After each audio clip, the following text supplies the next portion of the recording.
So now I'm going to show you guys how to animate your model. So in order to start animating something in Fusion 360, we would go into our workspace and go into the animation workspace right here.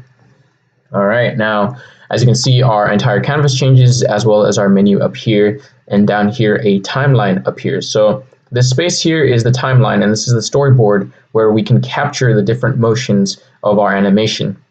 And it shows, we can specify how long the animation will last, where it will appear. We can overlap different animations.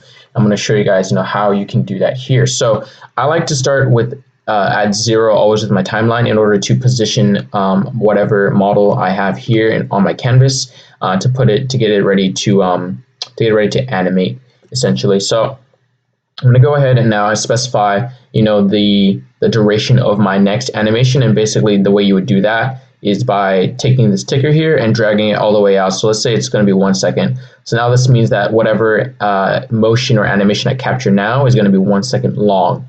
So in order to transform your model or to change the animation, you can actually go into the transform menu here and click transform components, or just hit M on your keyboard. So after we do that, I select which body I want to transform, and let's say I just want to move it back a little bit like that, and I'll click OK.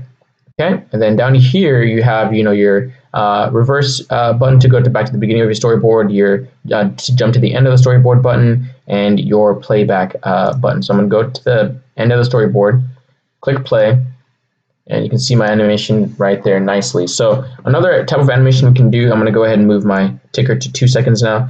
Another animation we can do is I can zoom in and out, and it can capture that motion. So let's say I want to zoom in a little bit or zoom out.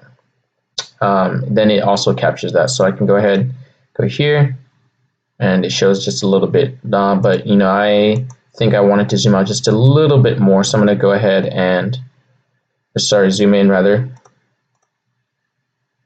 Okay, I like the way that looks.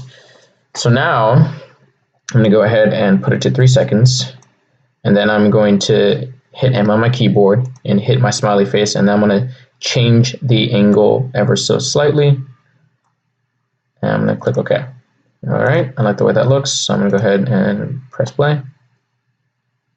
Okay, looks pretty cool to me.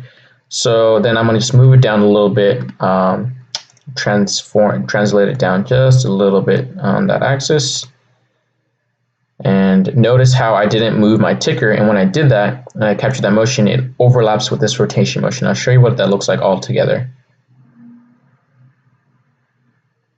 Okay, so there are several things we can do from here. We can essentially overlap our different actions together. Like if I want to zoom in while transforming, and then immediately rotate it, and then translate it again, then I can actually do that here, and everything is done at once. I can also increase the duration of my motion if I just at the edge drag the edge all the way across. I can specify the duration, respecify it. You can also just right click on whatever action and click duration, and then also change it that way.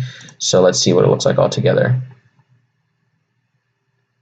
All right, looks pretty nice. So there are several different options you have, for the way you can play around with your animations to different, actions you can take and ways you can overlap them.